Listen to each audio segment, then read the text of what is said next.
On today's episode of What's Going On with Shipping, conflicts in the Middle East are impacting global shipping. I'm your host, Sal Mercogliano. Welcome to today's episode. So, we're going to look at the impact conflict is having in Russia, Ukraine, in the Black Sea, in the Eastern Mediterranean between Israel and Hamas, in the Red Sea with missiles coming out of Yemen, and obviously issues in the Persian Gulf and the Straits of Hormuz involving Iran. All of that is having an impact on global shipping. We're actually starting to see vessel diversions, and we're going to go into detail and talk about that. If you're new to the channel, take a moment, subscribe to the channel and hit the bell to be alerted about new videos as they come out. So this is one of three maritime security communications with industry issued by the United States Maritime Administration. MARAD is under the Secretary of Transportation. Their mission is to promote and really represent U.S. shipping concerns around the world and be able to make awareness of issues. This is the first of three advisories. The first one deals with the Eastern Mediterranean, and so this is an alert that went out because of tensions and hostilities, increased risk to commercial vessels in the region. But again, not the only one. We see this one on the Persian Gulf, Straits of Hormuz, Gulf of Oman, the Arabian Sea, Gulf of Aden, Bab el-Mandeb, the Red Sea, Somalia Basin. Same thing, warnings about conflict and military activity. And we, of course, have the Black Sea and the Sea of Azov due to Russia, Ukraine. What are we talking about? Here's a snapshot from marine traffic. This is showing you just tankers, just the red dots are all tankers flowing around the world. And those three key areas are highlighted here. Here is the Black Sea region with the Gulf of Odessa, the Sea of Azov, and the Turkish Straits. Here is the Suez Canal, the Red Sea, the Bab el-Mandeb, the Gulf of Aden, and the area around Somalia. And then here's the Persian Gulf, the Straits of Hormuz, and out into the Gulf of Oman. So all these regions are high risk. If you look just at U.S. vessels, here's marine traffic, and here are American ships in and around the area. So if you come over here to the Persian Gulf region, here you see the Maersk Atlanta inbound into the region at this time. Several MSC, Military Sealift Command vessels in and around the area of the Maersk Saratoga in Kuwait at this time. Coming around the Bab el-Mandeb, we see one cargo ship. It's currently not squawking. We see ships coming out of the Suez Canal right now, heading downbound. Here's the Maersk Pittsburgh coming out. The Alliance St. Louis is getting ready to enter the Suez Canal. Here is the Cape Vincent, a MARAD, a ready reserve force vessel. This is a ship that carries military equipment. We see several tankers, the Overseas Santorini, the Stena Polaris in the Eastern Mediterranean. Up in the Black Sea, we do have an American flagship up on the Black Sea, Stena Immaculate. We see the Maersk Denver heading for the Suez Canal right now. So that's just American ships. When you expand it out, this is a lot of traffic going through the area, as you can see. Look at the cargo ships, those green lines, green dots coming in, the tankers, the red ones coming in. I make a joke in my Western civilization class when I teach it. I don't like referring to this region as the Middle East because it basically connotes Western civilization versus Eastern civilization. I like to just call this area the middle. And it is the middle. It's the middle of everything. It is the way, it's kind of the meeting ground between Africa, Asia, and Europe. And when this area gets into disruption, it's going to cause a lot of problems because the biggest trade route in the world is that one that comes from Asia through the South China Sea, through the Straits of Malacca, just south of Sri Lanka, heads up either to the Persian Gulf or into the Gulf of Aden, up through the Bab el-Mandeb, through the Suez, and into the Mediterranean. It's absolutely vital, and any break or disruption for that is crucial. So much so that the Congress required the Department of Defense to do a study about maritime choke points, where they cited all of those choke points right there. They required this to be done 180 days after the passage of the National Defense Authorization Act from last year. This report has not been released. We have seen no indications that this report has ever been done. I know that a friend of mine has put in FOIA requests, Freedom of Information requests, and we haven't seen it at all. Mike Schuller over at G Captain wrote this. Israel to pay for ships damaged in war. Israel will provide compensation for ships that are damaged due to the war in Gaza, and the government is taking steps to minimize risk for vessels using the country's ports. Israel has vowed to annihilate the Hamas Islamist group. It goes down here to the quote. Israel's tax authority sent a statement dated October 26 that compensation would be awarded for quote unquote war damage caused to any Israeli or foreign vessel located within Israel's economic waters. This is their EEZ, their exclusive economic zone. War damage is defined under the law as damage that is caused to a body of an asset due to acts of war by the regular forces of an enemy or due to other acts of hostility against Israel or due to acts of war by the Israeli Defense Force. They will pay at a rate of compensation of 100% of the actual damage. Now, this is not war risk insurance.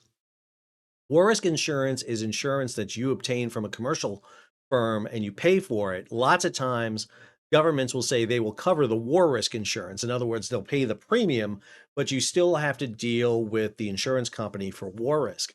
This is different. This is Israel saying we, the Israeli government, will pay for whatever happens. It puts the Israeli government on the line here for a lot of expenses because it's not just damage to the vessel, but there's cargo. This is a big statement by Israel to go out and say this. And it's not that they're paying for the war risk insurance. They are saying they will pay the cost. Go on here. This is a story from Bloomberg from a few days ago, October 20th. An LNG tanker departs Suez Canal empty to avoid war risk insurance premium. We have already seen prior to Hamas in Israel that Israel was already a high risk insurance area. If you were sailing into Israel when you entered their waters, you were paying a higher premium risk because of the potential for war. Well, that area has been expanded to include the Suez Canal. Company, probably in this case, what we're seeing is the ship did not load LNG.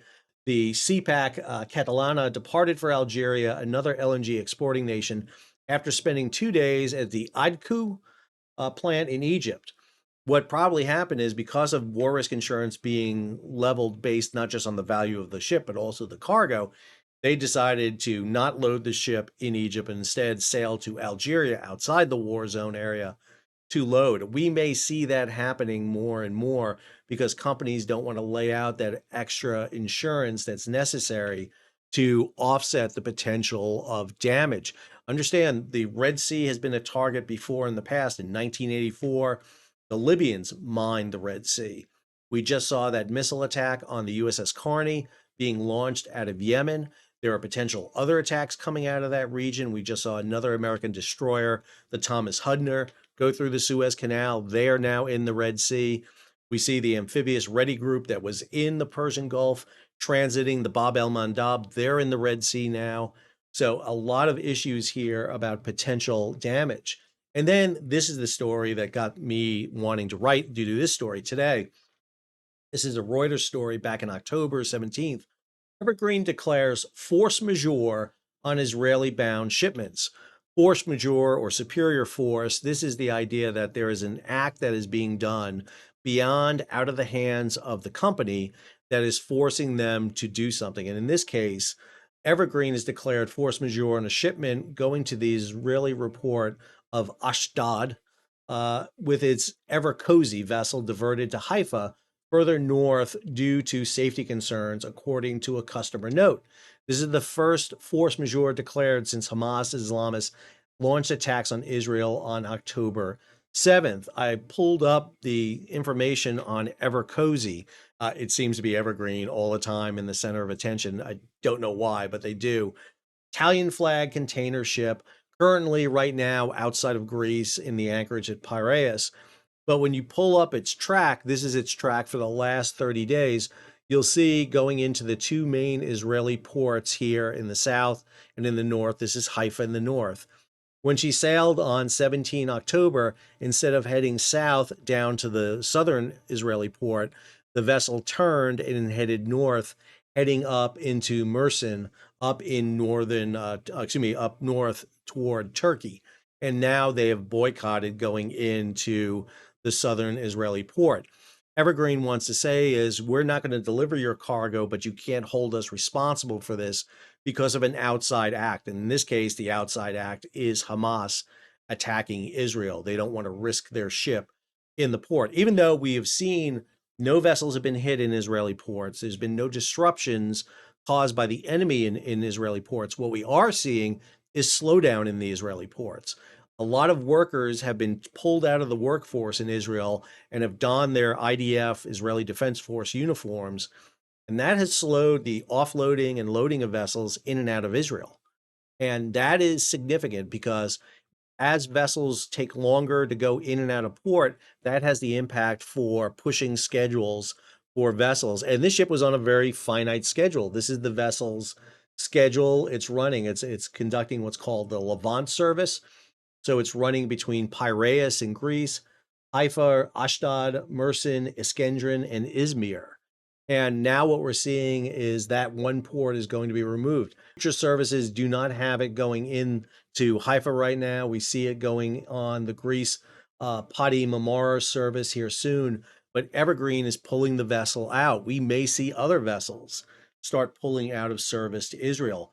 The offset of that is Zim, which is an Israeli-owned container company, the 10th largest in the world, has announced that they will pick up service if necessary to ensure the delivery of containers and goods in and out of Israel. It's one of the good reasons to have a state affiliated container line, which Zim is for Israel, something the U.S. lacks tremendously. Our biggest container firm is either uh, a subset of a larger international firm, Maersk Lines, for example, or CMA, CGM, or Hapag. The largest kind of really independent U.S. company is Matson, which is about 25th, 26th in the world in terms of ocean going shipping. So these concerns, these choke points, are really important to be watching right now because any disruption of the Turkish Straits, the Black Sea, of the Suez Canal, the Bab el-Mandeb, of the Persian Gulf, of the Straits of Hormuz will resonate throughout the global supply chain and will have impact on trade and commerce around the world. Hope you enjoyed today's episode. If you did, hey, take a moment, subscribe to the channel, and hit the bell to be alerted about new videos as they come out. Leave a comment, share it across social media, give it a big thumbs up, and if you can, support the page. How do you do that? You can hit the super thanks button down below or head on over to Patreon where you can become a monthly or yearly subscriber. Till our next video, Sal signing off.